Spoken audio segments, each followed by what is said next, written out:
Bismillahirrahmanirrahim. Assalamualaikum warahmatullahi wabarakatuh. Alhamdulillah, wassalatu wassalamu ala rasulillah wa ala alihi wa ashabihi wa man ittaba'a hudah ila yaumil qiyamah, amma ba'du. Berjumpa lagi di dalam kelas tahsin tilawah pada channel Afiduna. Pertemuan kita kali ini merupakan episode spesial, bukanlah lanjutan dari episode-episode sebelumnya. Pada kali ini kita akan mengoreksi bacaan Al-Fatihah dan kita akan mentelaah kesalahan-kesalahan yang sering kita lakukan di dalam membaca Al-Fatihah. Jadi setelah masuknya DM dan pertanyaan dari beberapa kawan yang menanyakan bagaimana sebenarnya bacaan surah Al-Fatihah yang baik dan benar, bagaimana menghindari kesalahan-kesalahan padanya. Dan setelah menimbang bahwasanya bacaan Al-Fatihah ini merupakan bacaan yang sangat penting, ketika kita salah, kita telah merusak rukun sholat. Dan ketika kita merusak satu rukun sholat, maka kita sudah merusak sholat keseluruhannya. Oleh karena itu, kami berpikir untuk mengadakan edisi spesial mengoreksi bacaan dan kesalahan yang sering terjadi pada surah Al-Fatihah ini. Baiklah, kita langsung saja. Akan kita bacakan ayat per ayat dari surat Al-Fatihah. Kemudian setelah membaca satu ayat, kita akan mengulik dan mengoreksi kesalahan-kesalahan yang sering kita lakukan. Kita mulai. A'udzu billahi minasyaitonir rajim. Ayat pertama. Bismillahirrahmanirrahim. Pada ayat ini, seperti yang sudah kita bahas di episode yang pertama, bahwasanya orang-orang sering melakukan ikhtilas pada huruf ba. Jadi ikhtilas ini adalah tidak memberikan hak huruf tersebut secara sempurna, tidak dibaca secara sempurna. Kita ibaratkan kalau satu huruf di dalam huruf hijaiyah itu seperti satu kotak persegi marmer ini, maka ketika kita melakukan ikhtilas, kita hanya mengambil 1/4 bagiannya, atau setengah, atau bahkan 1/8. Jadi dibaca Bismillahirrahmanirrahim, tidak sempurna. Kemudian selanjutnya pada Ar-Rahmanirrahim. Huruf H di situ merupakan H kecil. Tidak ada memang dalam huruf alfabet Indonesia, makanya mungkin agak sedikit kesusahan kita dalam membacanya. Orang kebanyakan salah ketika menyebutkan Ar-Rahmanirrahim di sini, tidak menyempurnakan hurufnya. H. Orang ada yang membaca Ar-Rahmanirrahim. H-nya itu masih agak lari dari makhrajnya, hampir menuju makhraj dari H besar yang berada di bawahnya, di kerongkongan paling dalam, H. Nah, jadi ini harus diperhatikan. Juga kesalahannya ketika mematikan huruf H ini, huruf H memiliki sebuah sifat yang disebut dengan hamas. Hamas ini artinya mengalirnya udara dari dalam keluar, apalagi ketika dimatikan. Makanya kalau kita meletakkan tangan di depan mulut kita dan mengatakan Ar-Rahman, ada udara yang keluar. Cuman mungkin ada kawan-kawan yang kurang menyempurnakan hamesnya, sifat hamesnya itu. Jadi udaranya kurang keluar, jadi Ar-Rahmanirrahim. Seharusnya Ar-Rahmanirrahim. Seperti itu. Ayat selanjutnya, Alhamdulillahi Rabbil Alamin. Pada ayat ini, kesalahan yang mungkin banyak dilakukan pada kata alhamdu. Jadi al di situ, huruf lam itu sering dipantulkan menjadi ale. Juga seperti ham. Jadi hame. Jadi dibaca alhamdu di ayun gitu, dipantulkan. Ibaratnya kol-kolah. Padahal huruf-huruf kol-kolah itu cuma ada 5. Baju di toko atau utbu jadin. Jadi lam tidak ada, mim tidak ada, terkadang nun juga sering an'amta. Nah, itu juga. Jadi itu tidak ada. Jadi kalau kita melakukan seperti ini, dia seperti huruf lam itu atau huruf mim seperti berbaris imalah, alif imalah. Jadi dia seperti e atau e. An'amta alhamdu. Jadi dia tidak seperti berbaris sukun, tapi memiliki baris. Nah, ini harus hati-hati. Jadi dibaca alhamdu, alhamdu. Kemudian al-alamin, al-alamin, huruf ain. Ain ini letaknya sama dengan huruf ha, berada di tengah-tengah kerongkongan. Sebagaimana ha, ha itu dia agak kita jepit sedikit di kerongkongan. Ha, ha, tapi tidak terlalu dijepit. Sedangkan ain ini lebih dijepit lagi. Ain, a. Jadi orang sering melakukan cheating dengan menggunakan makhraj di rongga hidung, khayshum. Makanya ketika menyebutkan ain itu ada yang seperti bergetar di sini. Padahal khayshum ini hanyalah makhraj milik huruf-huruf yang bergunnah, yaitu huruf mim dan huruf nun. Makanya kalau kita sebutkan huruf mim sambil kita tahan hidung kita, an, atau huruf nun, an, misalnya anta, ad, susah kan? Karena itu huruf yang bergunnah, huruf berdengung, butuh dikeluarkan dari hidung. Sedangkan ain ini bukan huruf yang berdengung, sangat jauh bahkan dari hidung, gitu ya, dari sini sampai ke hidung. Jadi tidak ada hubungannya sama sekali, jangan sampai berdengung. Caranya gimana? Kita coba ketika menyebutkan huruf ain, itu kita tutup hidung kita. Ketika masih ada yang maksa keluar, ada getaran di hidung, itu tandanya dia masih menggunakan rongga hidung untuk mengeluarkan huruf ain. Jadi kalau kita baca a'udzu, a'udzu, kalau masih ada getaran di hidung, berarti huruf ainnya masih kurang tepat. Namun jangan juga sampai ainnya ini menjadi seperti hamzah. Jadi a'udzu, a'udzu. Nah, itu juga tidak boleh. Karena beda makhraj ya. Hamzah di bawah, ain agak naik ke atas sedikit. Selanjutnya pada Rabbil Alamin. Tidak hanya di situ sebenarnya, tapi pada seluruh wakaf dari surat Al-Fatihah.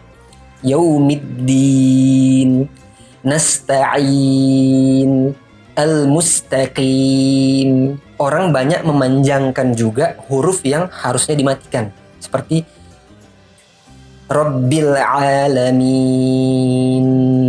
Huruf nun di situ seharusnya berbaris sukun karena wakaf dan dimatikan. Namun orang-orang memanjangkan.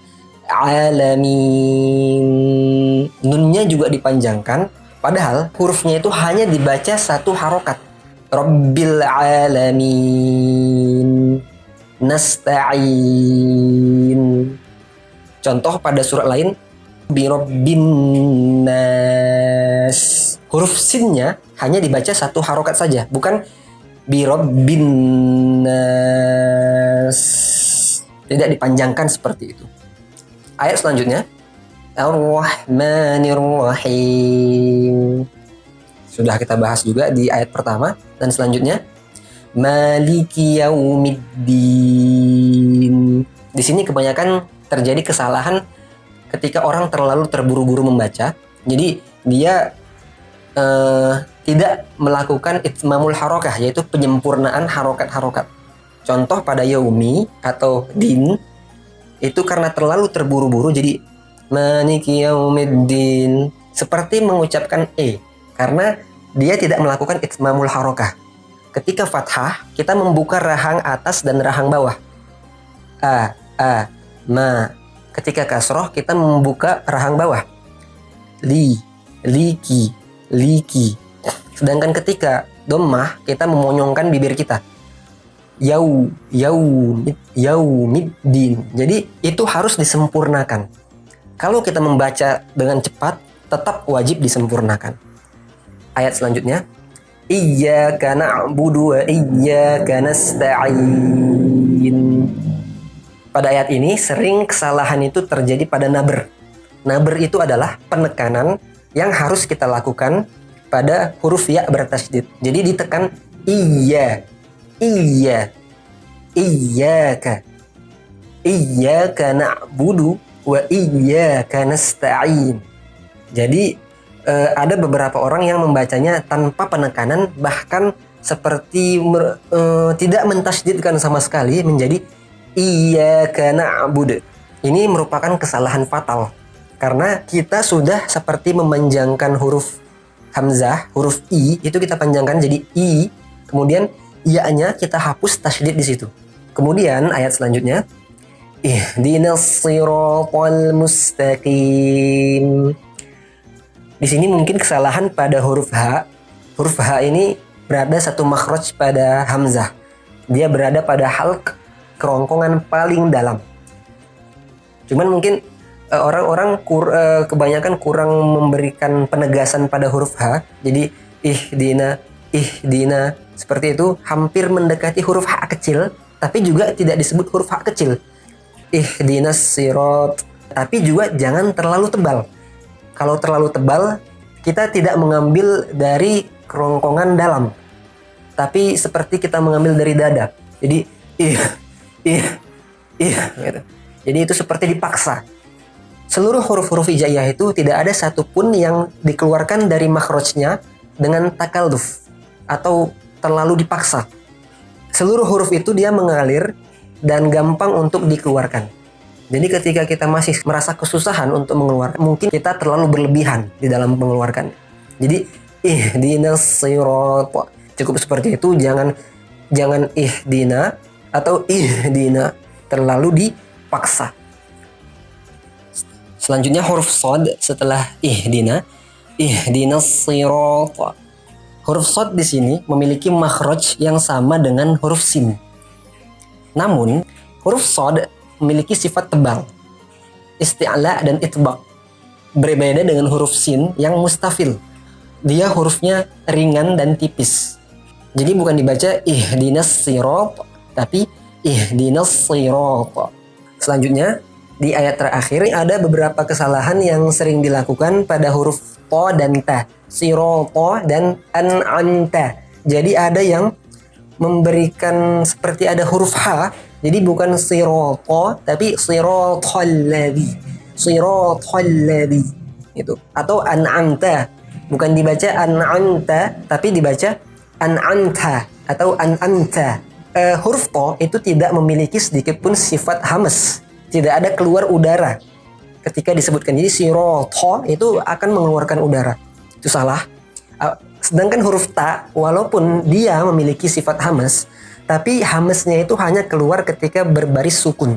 Sedangkan di sini an'amta itu tidak berbaris sukun tapi dia berharokat fathah. Jadi sirata an'amta. Selanjutnya pada huruf ghain. Ghain ini terletak di kerongkongan bagian atas, sama dengan makhrajnya huruf kha. Jadi mungkin ada orang yang menyebutkan ghairil maghdub menjadi khairil maghdub atau khairil maghdub. Itu salah. Apalagi diubah menjadi huruf G. Jadi ghairil maghdub, atau apalagi malah dikol-kolahkan jadi ghairil maghdub. Itu salah. Jadi dibaca tanpa kol-kolah, mati maghdub seperti itu. Dan juga tidak seperti khairil maghdub, bukan seperti itu. Kemudian yang terakhir, kesalahan pada waladdallin. Kita sering ketika ada huruf tipis setelahnya berjumpa dengan huruf tebal, apalagi huruf tebalnya ini dia berbaris tasydid atau berbaris mati, berbaris sukun, itu kita sering menghilangkan sifat tipis dari huruf pertama. Seperti wala, la di sini huruf lamnya tipis. Selanjutnya ada huruf do yang tebal. Jadi harusnya dibaca waladdallin. Seperti itu. Tapi orang menebalkan juga huruf lamnya. Jadi waladdallin. Itu ya, waladdo. Jadi huruf do ini kita harus berhati-hati. Huruf do ini dia makhrajnya tidak sama dengan huruf dal. Ya. Nanti akan kita bahas secara lebih komprehensif di pembahasan makhorijul huruf dan sifat-sifat huruf. So, itulah dia mungkin beberapa kesalahan yang banyak kita lakukan, dan saya sendiri juga dahulunya melakukan hal tersebut. Dan mungkin kesalahan-kesalahan yang saya sebutkan tadi tidak terjadi pada kawan-kawan. Jadi ini murni dari pengalaman dan kesalahan saya sendiri yang sering dijumpai ketika membaca Al-Fatihah. Mungkin bagi kita yang pertama kali menyadari kesalahan ini akan sangat susah untuk memperbaikinya. Tapi yang namanya mempelajari ilmu tajwid, membiasakan pelafalan makhorijul huruf agar sesuai dengan makhrij yang benar dan sifat yang benar, itu merupakan sebuah latihan yang panjang. Tidak akan kita dapatkan secara instan. Walaisa bainahu wa baina tarkihi illa riyadatu mri'in bifakkihi. Jadi emang harus dilatih-latih terus-menerus. Itu saja untuk pertemuan kita pada kali ini. Dan nantikan sesi-sesi tahsin tilawah kita selanjutnya di episode-episode selanjutnya. Taqabbalallahu minna wa minkum. Wabillahi taufiq wal hidayah. Assalamualaikum warahmatullahi wabarakatuh.